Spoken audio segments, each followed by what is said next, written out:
Hi there, I'm Des. And I'm Tim, and together Des and I head up the men's ministry Momentum Australia. Momentum has multiple functions, but primarily our aim is to help men to succeed in life, to do life better. We run a weekly radio show that goes all around Australia where we talk about anything and everything that relates to men. And you know, we encourage men to do life in community, to do life with other men where we can be accountable, we can be welcomed, we can be open and honest about what's happening in our world. We'd love you to have a look around our website. That's momentumaustralia.org. There you'll find a bunch of resources to help you on your journey and all of our previous episodes and topics. We thank you for your interest in Momentum Australia, and we hope you enjoyed this video today. Okay, well, welcome to this week's Momentum. It is so good to have you tuning in wherever you are around Australia. And look, if you're listening on the podcast, wherever you might be around the world as well, which is pretty cool. Momentumaustralia.org is our website if you'd like to find out a bit more about who we are as an organization. And of course, me, Tim, and Des, who I'm about to introduce in just a moment, who, we lead this thing and just so thrilled to do so because we just have a heart for you to succeed in life, guys. We want you to step up and step into all that God has for you. And if we can help you do that, get onto our website and have a look at a bunch of resources, momentumaustralia.org. Without further ado, let's introduce my good friend and co-host, Des. How are you this week, man? I'm good, really good. Isn't it amazing that we're now into February of 2024? It's just a crazy, crazy time. Anyway, it's great to be part of the show. We're still alive and kicking, and it's really good. Guys, don't forget the Momentum CARELINE. We said every week, 1-800-000-MEN, 1-800-000-636, provided by our good friends at CARELINE Connections. You can reach out to them if you're doing life alone and you're struggling and you don't want to talk to family or whatever. Reach out to that CARELINE 7 days a week, 9 a.m. to 11 p.m., 1-800-000-MEN, but also our YouTube channel, Momentum for Men on YouTube, weekly show. So not only can you hear us, but you actually can see us. And just some stats, we have now almost 70 subscribers. We've had 650 odd views, and that's about 50 views per video. We get 13 videos up on there. So it's really cool. It's really exciting. Yeah, it is. And encourage you just to subscribe, like all of those things. It's just other ways of you getting content and getting what we're saying here at Momentum. And look, people prefer the visual thing, Des, right? So, I mean, you and I are made for radio visually, but me in particular, yeah. If that doesn't put people off. Look, watching is sometimes more entertaining than so engage with that. The YouTube channel Momentum for Men. Recent stats from Beyond Blue show that as many as 3 million Australians thereabouts are currently living with some form of anxiety, and estimates are that 1 in 4 people will experience anxiety at some stage in their life, and that makes anxiety, can you believe, the most common mental health condition in Australia, Des. Isn't that amazing? And given what the world's going through in the last few years, with COVID and the state of the economy and the state of the world, it's really not surprising that many would be struggling with anxiety or at least feel uncertain about their future. Yeah. And, as we start a new year, there are a number of factors that can, I suppose, contribute around this sense of anxiety, the unknown of what this year may hold. One of them also may be our surroundings too. And today we're going to specifically look at the relationship between anxiety and the church. And to explore this, we're joined once again by the CEO of aifc and our good friend here at Momentum, Nick Marks. Welcome back to Momentum, Nick. Hello, Tim, and hello, Des, and hello, listeners. It's great to be back 2024, as Des said, alive and kicking and with fellow radio heads. You guys make me feel like we're so old, like we're about to kick the bucket. I mean, what's this? We're still alive. We just made it into 2024. Is 2023 that bad? Just another, what's that old saying? Another year older and deeper in debt. Well, that's a positive start to the year. I was joking. Well, look, just quickly, the aifc website, which we will just give you so you can check out at some stage, because talking of resources, there is a whole bunch of stuff on their website. That's aifc.com.au, aifc.com.au. And Nick, we've talked to you about anxiety before. We had a couple of shows last year, I think, with you on anxiety. Yeah.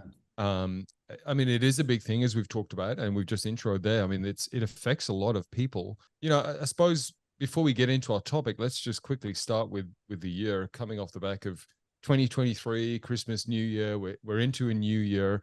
I mean, is this generally a time of year where people can have a heightened sense of anxiety as we step into something new and unknown? Yeah, it certainly can be for some people, and how we look out into the year and how we look into the future, and that's often based on experiences of the past where we will, start to script our anticipated future. And maybe we'll get into some of that today, but it's certainly not uncommon. And as you touched on, Tim, it's been increasing, and particularly in our young people, which, when you're young, you do look up and out into the future in a very different way. And so we want our young people to be looking, onwards and upwards, as you said when you called out the guys earlier, is with a hope and a future.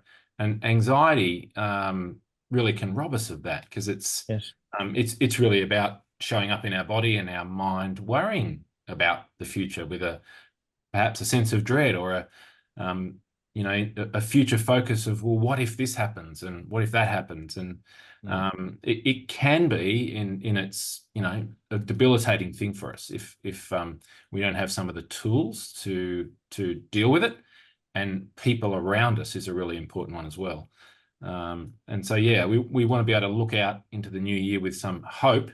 Hard things are still going to come at us for sure. And there will be times of anxiety that we don't want it to be. And there's things we can do about it, to be crippling us, to be quibbling us, and particularly as the year's just getting going. So it'll be good today to unpack some of that, particularly as you touched on in the context of the church. Yeah. Yeah. Before we go into that, can I just ask a question? Because I'm curious, and we're all, shall we say, we're not young or youth anymore, let's be honest, right? So I'm just thinking back, you mentioned there about the fact that it's affecting our youth more than any other generation, which I thought was really interesting, because I don't remember feeling anxiety when I was a kid. And I wondered whether for you guys as well, I don't remember that being a part of my childhood. So I wondered what the change was and why it's our youth now that are feeling this sense of anxiety more than any other generation. Isn't it fair to say that young people today have got access to so much more information, so much more news information, real time? Now, I remember in my teen years, I really didn't know what was going on in the world. I had you can see the news at 6 o'clock every night, but now it's bombarding you, whether it be Facebook, whether it be Instagram, whether it be TikTok, whatever it happens to be, the media you use, you're bombarded by negative news.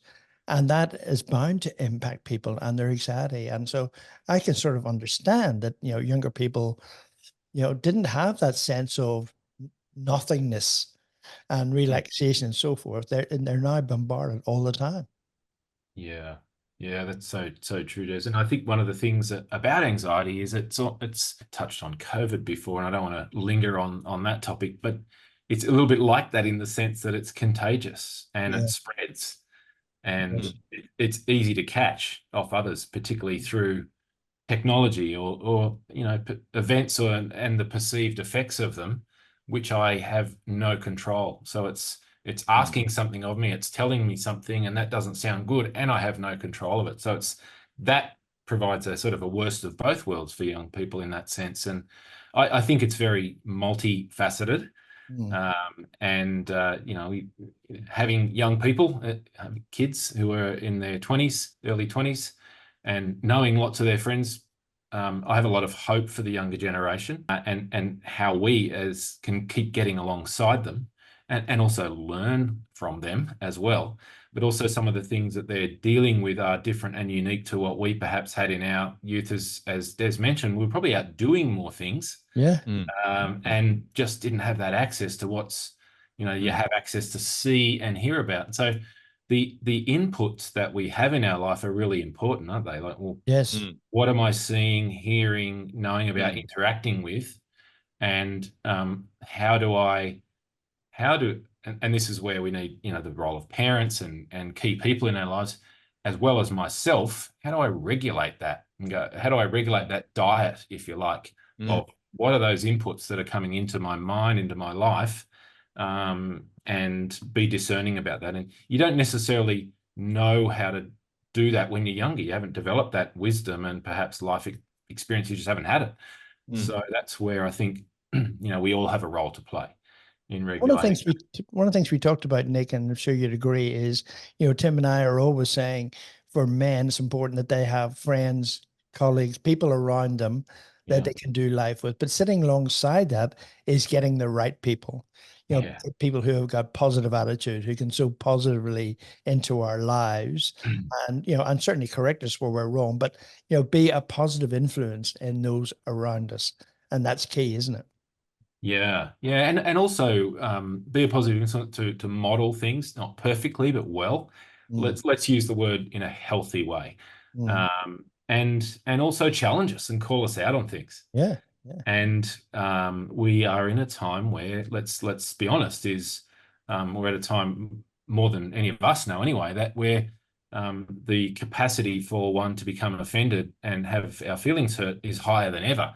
Mm. And so we don't like being called out, but if we're able to do that with people who are, let's say, safe, trusted, known, and have some life experience, who can speak into our life, particularly when we're younger, that's a really good thing. So it's good to think about it for us at our age, who's speaking into my life, and also whose life am I speaking into?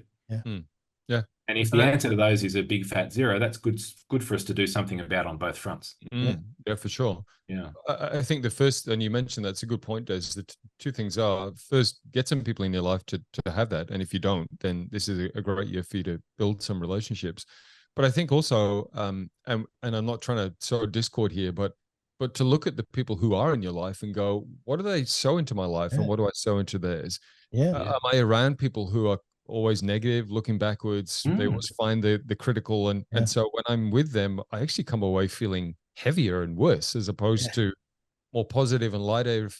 And not that we need to ditch all of our friendships, but to look at that and go, do I need to limit those sorts of people in my life, because that is affecting my mental health? And I think that's a really important thing to do as we start the year. Nick, bouncing off that, I want to just then quickly recap. We haven't gotten into the subject yet, but I think it's important for us to just to quickly Yeah. highlight again for people some things that might indicate that we might be carrying anxiety or struggling with anxiety. So what might indicate in our lives that we are having a struggle in this area? Yeah, and it often starts in our thinking and shows up in our body. Someone who, maybe that, particularly if if you're known and you have people around it, it'll often be, am I noticing things in myself, and are others noticing things in me? Like, have I stopped connecting and socializing as much? Am I withdrawing more? Are my sleeping habits affected? And by that, I don't just mean, technology till 3 a.m. It's has something happened, or my thinking or an event changed such that my daily routine and rhythms, Yeah. which you're still forming when you're younger, and for all of us at different times and stages, particularly at the start of a new year, are they disrupted? And what I'm eating and how I'm eating, has it changed? Are there movements up or down in my mood? And so there's some of the things that we can pick up on. Am I focusing my thoughts on a certain thing and becoming increasingly focused on that in a negative way? Because, Yeah. what we stare at, we move towards, and we also tend to magnify and amplify it. So that's good if it's a good thing. But if it's a not so good thing, we don't want to be, don't try this on the road. But if you stare at the car next to you, you will move towards it. Yeah. Yeah. Don't do that. No, that's Definitely don't try that, particularly if you're driving now. But the premise of that holds true in our life as well, and we will tend to magnify it. So back to the point before, what am I hearing? What am I magnifying? And who's speaking into that? Because if we don't have anyone speaking into our lives, and I know I've been at stages in my life where I haven't and needed to do something about that, and I know there'd be people out there who are like that now. Let's not beat up on ourselves. It's about going, okay, what can I do about that? Allowing that to happen, because if we're flying solo, and as guys, we can tend to do that a little bit more easily at times, a bit more naturally, if you like. We're not going to pick up as much as we would if someone was, say, noticing how we're going. Say, hey, how you doing? I've noticed you're a bit more this or that. And that can feel confronting at times. And our first reaction might be to pull away a bit, because it feels confronting.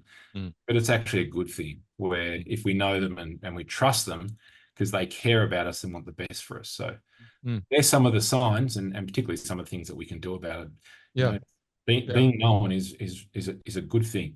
And as we'll talk about today, it's also messy. But It is, and it's confronting, right? Let's be honest. Yeah. It is confronting to have those conversations, and we just want to say that up front, as guys. We've all been on this journey, and Des and I have our own backstories, particularly.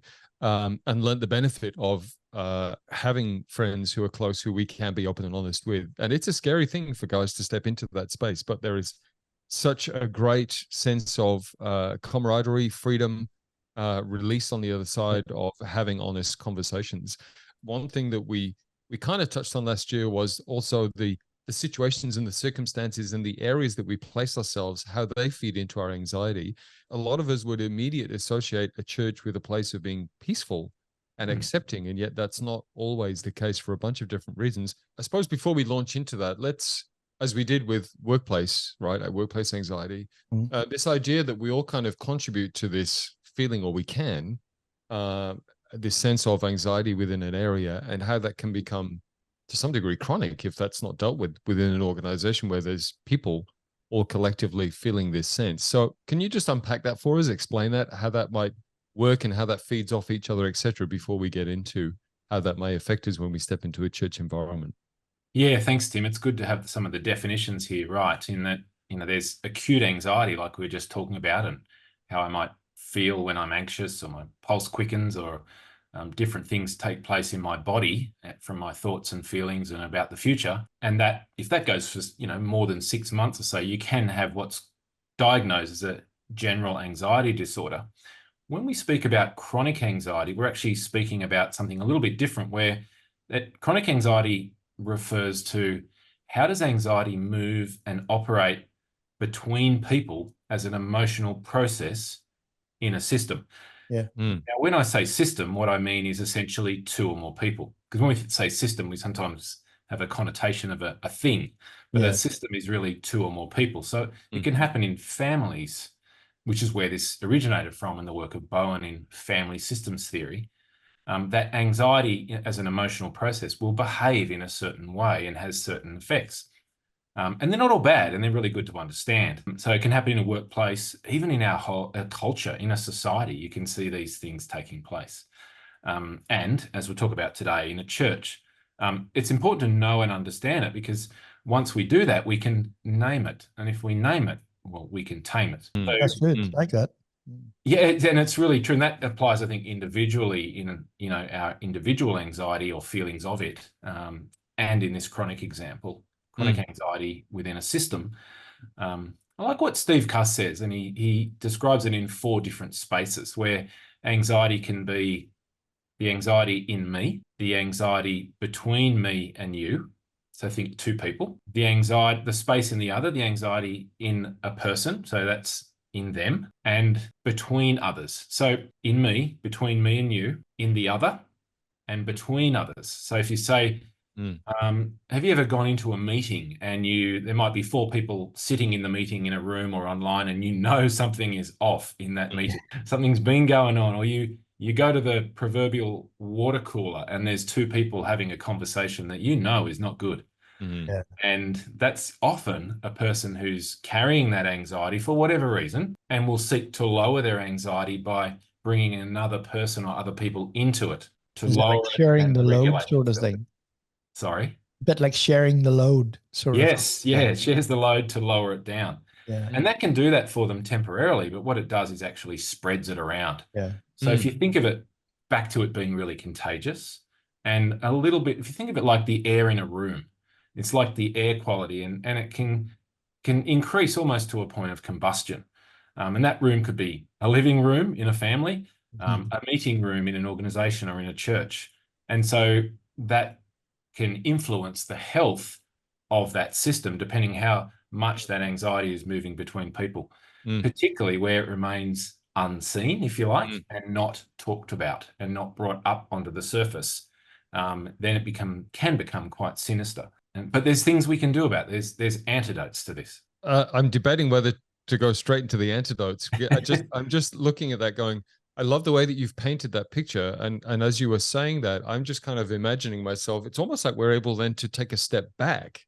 Yeah. Because we can kind of see then that for what it is. And often in the moment, we don't. We kind of partner with it, or we run away from it because we're not sure. We don't like that feeling. We're not really. But it's interesting there. You go, oh, if I can see that and label it for what it is, it's almost like I can separate that from either the person or from from myself. And I love that, because then we can deal with it in a different way. So maybe we should go straight into antidotes and look at then, because we're going to apply this to the church system, then I suppose what are some key things in those areas that we can start reducing or negating some of that anxiety? Very much what you just touched on is almost objectifying it to start with. So if we name it, we can tame it, as we talked about, because it operates in a certain way, because we're feeling those feelings strongly and personally, and that's where things can go awry, where it becomes interpersonal under the table with heightened feelings, and the anxiety is actually driving the bus. And so that, standing back from it, particularly in our own self-awareness, as we want to grow in that. Now, we can become increasingly self-aware from our own self-awareness to a point. And then we also need others to speak into our life, as we touched on before, because I will have a level of self-awareness that will reach a point, and then others will see things I don't. If you ask me if I have any blind spots, I'll tell you I don't. I've never seen them, but others have. Yeah. And I need them to do that. So that's really important. But that requires a healthy vulnerability, and being vulnerable, can end up hurting. We've had times where we've been vulnerable and we've been hurt. And so we might make an agreement, say, I'm never going to do that again, ever. And we mean it when we say it. And so healthy vulnerability allows the other to speak into it, because we know that anxiety moves around between others.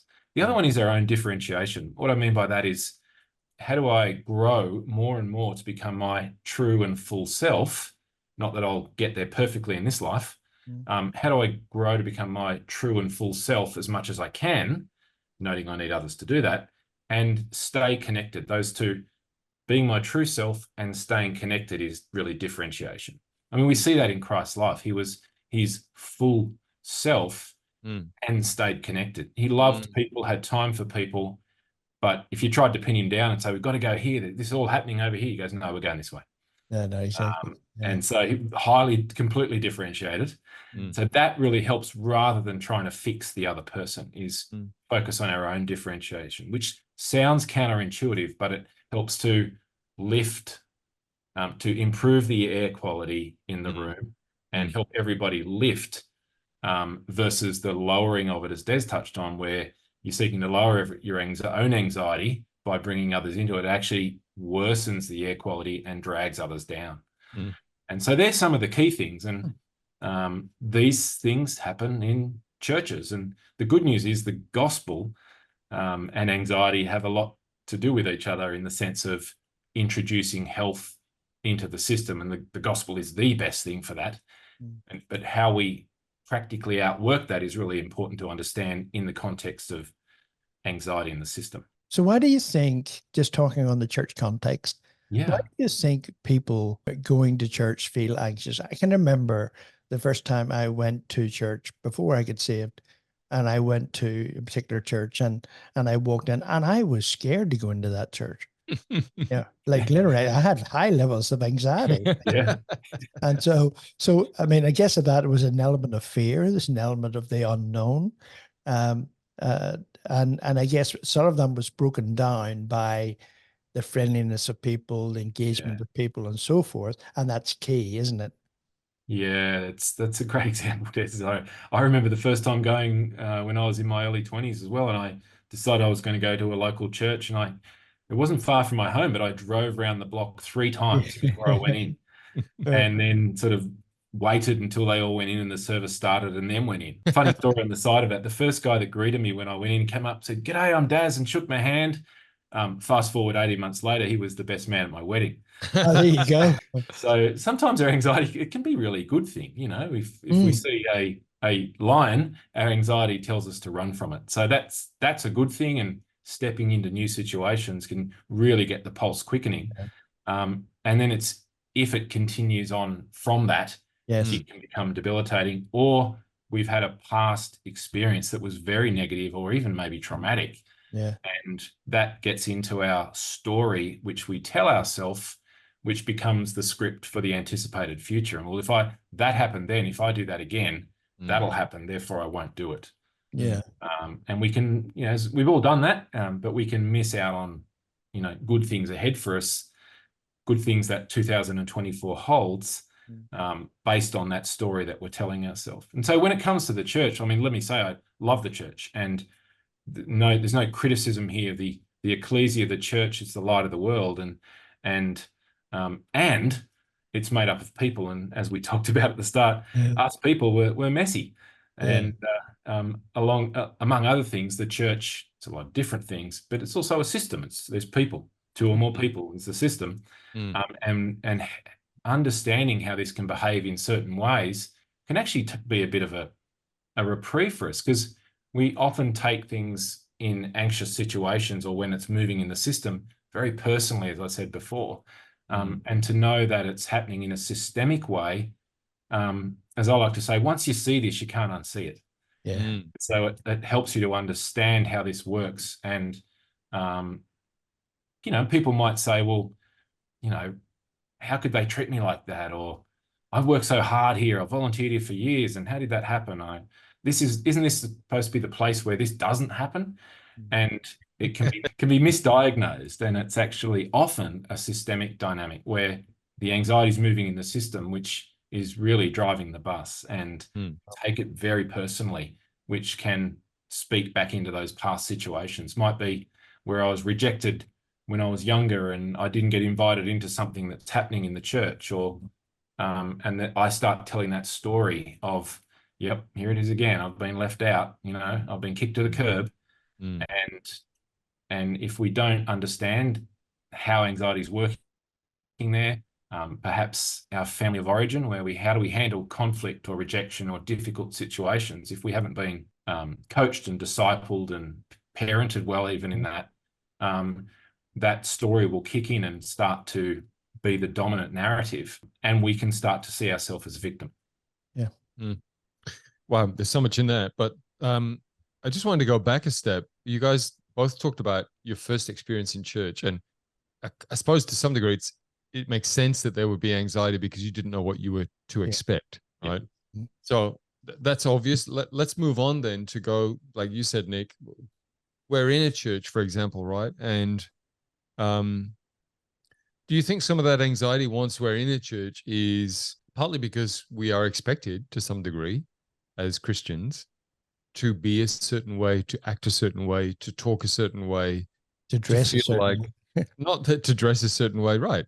Yeah. Not that we have to perform, but do you think some of that is, for between 10 and 11:30 on a Sunday morning, I've got to be somebody that I'm not, or somebody that I feel like is going to get approval from people in church rather than the real me? Does that make sense? It does, very much so. And you're both touching on really key things. So I'll get excited about this, so just cut me off at any time. Okay.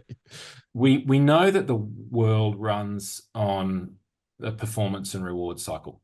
Yes. And we're all, to some degree, products of our times and culture. And so the performance and reward cycle operates in our mindsets and motivations, and in churches as well at times, where we're rewarded or liked or affirmed, and might even get our identity about what outcomes or what we do. And so our false self, the self where, I'm at the center and I'm in charge, and it's about me, my false self loves the performance and reward cycle, but it's a false love that doesn't really love us back. And you see this in the Gospels as well, where a more extreme example is, think of Jesus taking the Pharisees to task over and over about this. You brood of vipers, you hypocrites, which means actors. The Pharisees were all about, this is taken to the nth degree, we're all about performance and reward.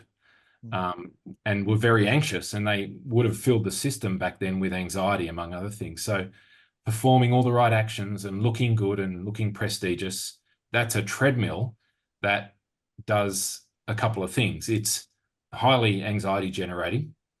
It can certainly lead to burnout. And burnout isn't necessarily I've got too much on and it's emptying me. It's more that I'm coming at life and work from a place of emptiness. And perhaps, there's people listening there that have experienced that. I know I have at times. We can bend second order priorities to become first order priorities. So bums, buildings, and budgets. Now, they're not unimportant things. They're important things, but they're not the highest order priorities. And these things, and again, thinking about our past and our family of origin and how we do relationships and those sorts of things, can add a pressure to perform and conform, which can become a cultural dynamic in an organization or a church or a family or whatever it might be. I mean, you see this in families all the time, is, you know, or my family were all high achievers and they did this and they got that and they were all did, and, you know, I just felt like I should go in and study that as well. And that's a very common dynamic that can happen in a family, an organization. Any of us who've worked in the corporate sector would have felt this. And it can get into the church because we're all products to some degree of our culture. So it's not a criticism, it's coming at it from an observation.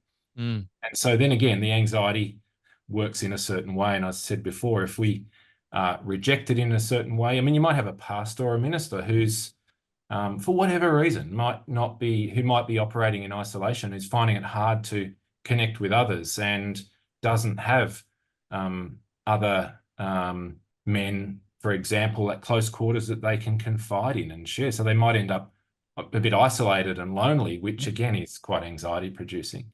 And so we can see this playing out in lots of different ways. And we then receive it in a way that is very personal and about us, when in fact, a lot of this, not all of it, but a lot of this is working in a systemic way. And once we understand and see that, we can all, hopefully most of us, can start to address it. So if I give you an example of myself, when I'm anxious for whatever reason, and I bring that into the system, I get more controlling, more driven. I expect more of people, you know, in brackets, they should be more like I am. Or I might go quiet and brood over things. Either way, it comes out in unhealthy ways. So I do this too. The difference is, you know, fast forwarding to now, is I'm only by, you know, learning and growing over time, and I'm proof if I can do this, anyone can, is that allowing others to call me out on that. So the best scenario is in our family or in our workplace, at church with our brothers and sisters in Christ. They can see it in us and recognize it and ask those questions around, how you're doing, you seem a bit anxious, I've noticed you're getting much more focused and driven, and et cetera, the hallmark things that I do when I get this level of anxiety. And then we can call each other out on it in a really good way. And we can even make light of it. And straight away, the air quality can improve versus it becoming toxic or combustible, because no one's talking about this in the room. It's all happening outside. Nick, I mean, there's so much in that, but I want to bounce off that, because there'll be people who, and myself for one, right? Because of my upbringing, I don't really want to go into that too much, but my mum tended towards things being my fault, right? So sometimes I can carry that. Yeah. And so I suppose I wanted you to just speak on then in a church environment, to go, how do we know that the environment is relatively healthy versus it's us that's getting triggered? So, because some of us will walk into that, and then if it's a poor environment, you know, and some of us have had this experience in church, we'll be made to feel that it's our problem, that there's undealt stuff with us, that it's bringing stuff up, we're manifesting, whatever it may be, that the church is fine, that it's actually you that's the problem. And some people will wear that and not question that, and then go and beat themselves up about it. So how do we know the difference then between, I'm getting triggered in this space, but I know the space is healthy, versus I'm getting triggered because I'm in an unhealthy environment? Yeah. Good. Yeah, it's a great point. It's not black and white. There's a lot of grey. And the best thing that can happen in any organization, in a family, in a church, is that the leadership are aware of this and this dynamic, and as best we can, imperfectly, leading by example in having these conversations. Because if it's led from, and I'll use the word top, it sounds very hierarchical, but if it's led from the leadership, and it then becomes a cultural dynamic, then you actually start to achieve more of a critical mass. And it's commonplace.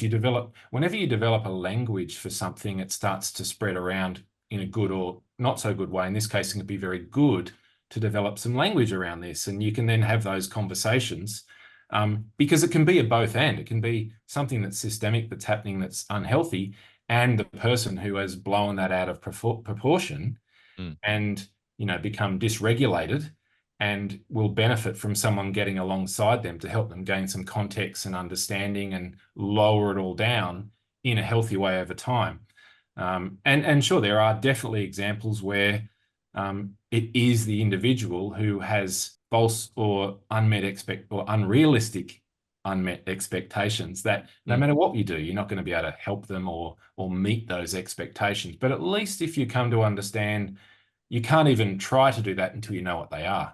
And that's where often in this case, nothing said over here and nothing said over here, and never the twain shall meet. So you have a systemic issue going on with anxiety and the person carrying it in themselves, and there's no conversation going on to at least try to bring about some reconciliation or understanding, or to clear the air in the room. And it's naming it that helps tame it. Does that always work? No, sometimes it just doesn't. And you just, agree to disagree. Or you may even decide to part ways, but you can do that in a way where you finish well and you have a level of understanding, versus it never being spoken about and just the heightened feelings and emotions that are associated with it. And someone, goes out the door in an unfortunate or in an unhealthy way. And that does happen from time to time. And there's things that you can't always do about that, but majority of the time you can do something about this. And that's, let me say one other thing. I think we are in a time, and just on your point, Tim, is we're in a culture that encourages and cultivates the individual as the autonomous center of their own life. And I think there's outworkings of this which we, need to be increasingly aware of. Where we've exchanged, somewhere along the line, the transcendent for the immanent, or that we're actually made, I'm talking about culture, that we're made in the image of God, well, I'm the center of my own universe. There's real consequences to that, to people's identity. We see that becoming more of a choose your own adventure identity. It has real consequences to hope and love. And we see people becoming increasingly fragile and lower in their resilience levels, and the ability for people's feelings to be hurt and to take offense to things has increased. And so, again, not understanding how this dynamic works, we can all be sort of banging into each other without the awareness of that there are these dynamics at play.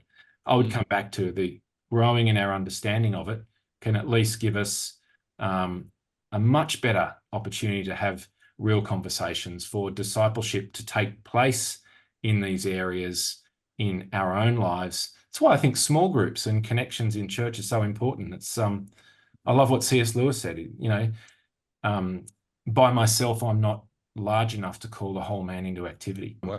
That's where I think small groups and having my selfhood, my true self, can't be achieved by myself living from my false self. As uncomfortable and challenging as it is, and sometimes it's really, really hard and awkward, I really need family and my other mates to love me, to hang out with me, at times call me out on things. And I think that's where transformation can really and growth can really take place, because trauma always happens in relationship. But the good news is, and it is good news, healing always happens and transformation always happens in relationship, not when I'm up on a mountaintop by myself. Doesn't mean it can't, but it usually doesn't. Yeah. Man, there's so much in today's show. We've let it run a little over time as well, because there was so much in that. And in some ways, we've only just scratched the surface. We might come back and do a second show on anxiety in the church. Our special guest has been Nick Marks from AIFC. Going to point you to their website once again, aifc.com.au. And of course, this has been Momentum with Tim and Des, and our website is momentumaustralia.org. Nick and Des, what a great chat. Thanks so much for your time. Oh, thank you for having me on, guys. I said I get excited about this, but I appreciate the opportunity to share with you, and hope it's been of some help to your listeners out there. So thank you. Oh, good. Thank you for watching this week's show, and we hope you subscribe to Momentum so you can find out what's happening in the shows in the future. Absolutely. And keep an eye on our website too. That's momentumaustralia.org. There you'll find all of our shows and a whole heap of resources to help you on your journey. That is momentumaustralia.org. Until next time, keep moving forward with Momentum.